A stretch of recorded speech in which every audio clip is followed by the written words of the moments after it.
अजंता के चित्रों में छठी गुफा का समय 5वीं व 6ठी शताब्दी है। यह द्विमंजिली विहार गुफा है। इसकी दूसरी मंजिल पहली मंजिल की भांति कभी चित्रों से भरपूर थी, परंतु दुर्भाग्य है कि इस समय इस मंजिल में कुछ अवशेष ही प्राप्त होते हैं। यहाँ के महत्वपूर्ण चित्रों में भिक्षुक कमल का फूल लिए चित्रित है, जिसमें गहरी काली आउटलाइन है और रंग के 2 टोन का प्रयोग किया गया है। बुद्ध के दाएं हाथ में किसी धातु का भिक्षा पात्र और बाएं में 3 कमल हैं। इसके अतिरिक्त दूसरी मंजिल की दीवार पर बौद्ध भिक्षुणी का एक बड़ा ही सुंदर चित्र है। एक चित्र में स्त्री का चेहरा अंकित है, जिसमें कान में बड़ी बड़ी बालियां पहनी हुई दिखाई गई हैं, लेकिन चित्र के अवशिष्ट इसलिए इस हिस्से को देखकर आभास होता है कि अवश्य ही यह श्रेष्ठतम चित्र रहा होगा। इसी गुफा की छत पर एक बछड़े का चित्र अंकित है, जो बड़ी सरल रेखाओं द्वारा सुंदर रूप में बनाया गया है। अजंता की गुफा नंबर 9 प्राचीनतम गुफाओं में से एक है।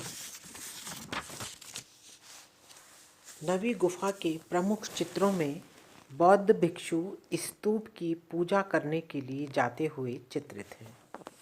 इस चित्र में कुछ ऐसी विशेषता है जो गुप्तकालीन चित्रों से नवी व 10वीं गुफा के चित्रों को अलग करती है, जैसे पगड़ी का तरीका, कपड़े पहनने का तरीका, बालों का तरीका बिल्कुल अलग है। इसके साथ ही इन चित्रों में कुछ सीमित रंगों जैसे काला, पीला, हरा व नारंगी रंगों का प्रयोग किया गया है।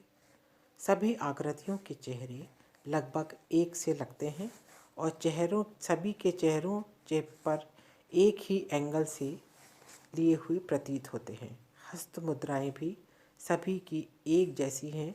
इसके साथ ही उन बौद्ध भिक्षु की स्तूप की पूजा करने जाते दिखाया गया है। इसी गुफा के भीतरी भाग पर बाईं ओर खिड़की के ऊपर पर्वत कंदरा पर एक वृक्ष की छांव में 2 नाग पुरुष बैठे हुए चित्रित हैं।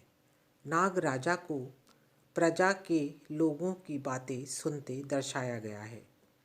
यहाँ उड़ती हुई अप्सराएं चित्र में गति का बोध कराती हैं। इस गुफा की एक अन्य भित्ति पर पशुओं को खदेड़ते हुए चरवाहे अंकित किए गए हैं। यहाँ पशुओं की चंचलता एवं गति का रेखाओं द्वारा सुंदर अंकन है। अजंता की 10वीं गुफा एक प्राचीनतम चैत्य गुफा है। इसकी गहराई 95 फीट है और ऊंचाई 36 फीट। इस गुफा का पीछे का हिस्सा घोड़े की नाल की तरह गोल है। इसके अंदर एक स्तूप है और गुफा की बाह्य भित्ति पर एक लेख खुदा हुआ है, जिसके अनुसार यह चैत्य गुफा है। इस गुफा में राजा अनेक अनुयायियों के साथ चित्रित है। चित्र के अंतर्गत 10 स्त्रियां व एक बच्चा दिखाया गया है। राजा बोधिसत्व की पूजा करने जा रहे हैं। इसमें स्त्रियों का ऊपर का भाग नग्न है और साधारण गहने जैसे हार, बाली, बाजूबंद और चूड़ियाँ पहने दिखाया गया है। इसके अतिरिक्त बोधि वृक्ष के दूसरी तरफ कुछ गायिका व नर्तक चित्रित हैं, जिसको देखकर आभास होता है कि उन दिनों सामाजिक उत्सव में नृत्य व गायन का महत्वपूर्ण स्थान रहा होगा। इस गुफा में छदंत जातक की कथा बहुत ही सुंदर ढंग से चित्रित की गई है। हाथियों को बड़े सुंदर ढंग से क्रीड़ा करते हुए दिखाया है। कमल से भरे तालाब में कुछ हाथी खेल रहे हैं और उनमें से गजराज छदंत कमल का एक पुष्प तोड़कर एक हथनी की तरफ बढ़ रहा है। इस प्रकार वन्य जीवन का बहुत ही सुंदर चित्रण हुआ है। इसके साथ ही वन का वातावरण लाने के लिए विभिन्न प्रकार के वृक्ष जैसे केला, बरगद, आम आदि इन वृक्षों का अंकन बड़े सुंदर ढंग से किया गया है।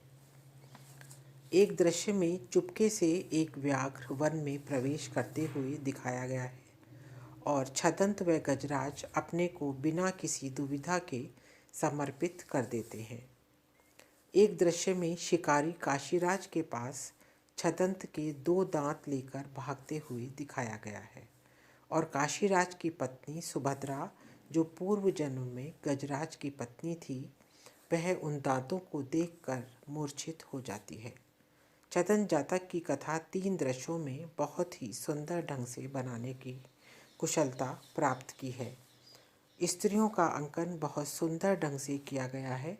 स्त्रियों को मृदु, उनके शरीर को लयपूर्ण चित्रित किया गया है। इनकी सज्जा व भावपूर्ण आँखों को कलाकारों ने बड़ी निपुणता से चित्रित किया है। चाहे वह स्त्री रानी हो या दासी, बहुत ही सुंदर चित्रण हुआ है।